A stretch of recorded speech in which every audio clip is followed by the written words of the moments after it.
Today, April 1st, 1945, the U.S. military has commenced their invasion on the island of Okinawa. More on this topic after a quick commercial break.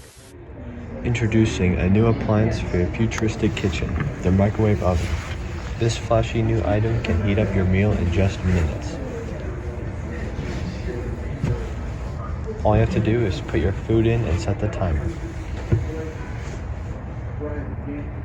After just minutes in the microwave, your food will be ready to eat. If you don't have one of these in your kitchen, you're missing out. Order one off your mail catalog today. Welcome back from the quick commercial break as we return to the topic of the Battle of Okinawa. The military has encountered no opposition on the beaches almost. In fact, the Japanese were actually almost nowhere to be found. The military has already captured two airfields, the first being Yantan and the second being Kadena. They have also managed to get 60,000 men ashore. With part of the island already taken over by the military, they have decided to split forces, with the Navy moving to the north and the Army going south. This just in, American airplanes and subs have spotted the warship, the Yamato, and 9 of her escorts on April 7th. The 5th Fleet has sent a 386-plane airstrike that sank the Yamato and 5 of her escorts. This is a very anticlimactic end for the Yamato, as seen it was the biggest warship in our time.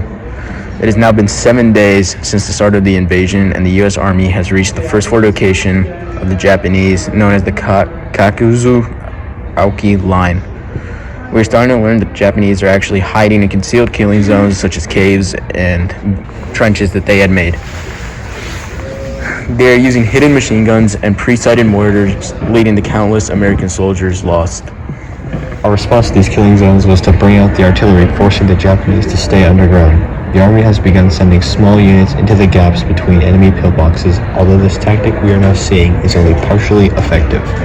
As of right now, we are still losing countless U.S. soldiers.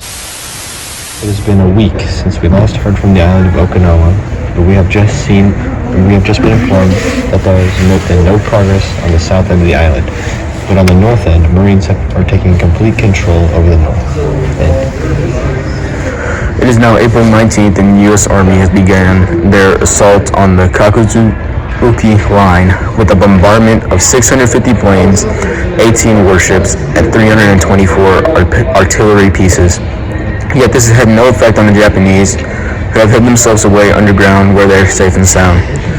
Today, on the 22nd, we have now pushed Japanese forces back half a mile, and supposedly they are down 50% strength. With the U.S. now having control over most of Okinawa, the idea of an amphibious landing on the southeast coast was presented, but the idea was denied by General Buckner.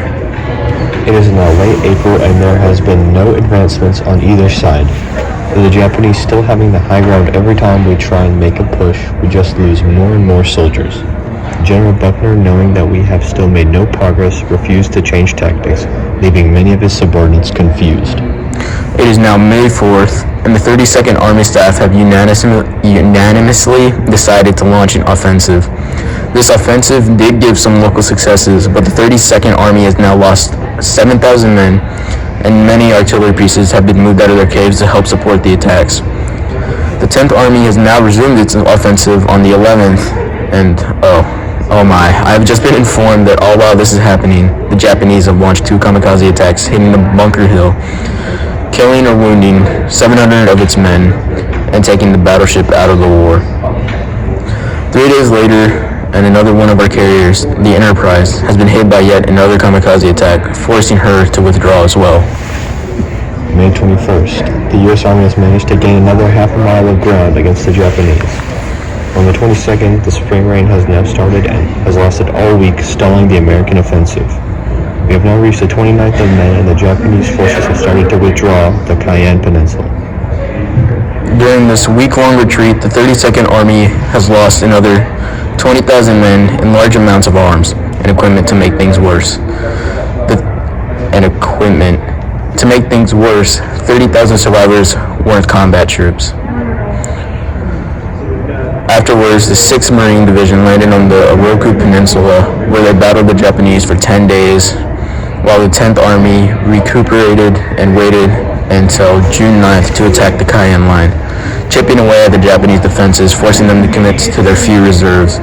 It is now June 18th, and we've been sadly informed that General Buckner has been killed by enemy artillery while observing his troops. It is now the 19th of June, and the U.S. Army has broken through the Cheyenne Line. 3 days later, on June 22nd, after 83 days of battling, we have finally taken over the island of Okinawa. The Battle of Okinawa had now been nicknamed the bloodiest battle of the Pacific Theater. The Battle of Okinawa has been a long and treacherous journey, taking the lives of over 49,000 American troops and the life of General Buckner, the highest officer killed in the war. It has also taken the lives of over 100,000 Japanese and even took the lives of 150,000 Okinawa citizens. As we end this broadcast, please take a moment of silence for all the lives lost in this war.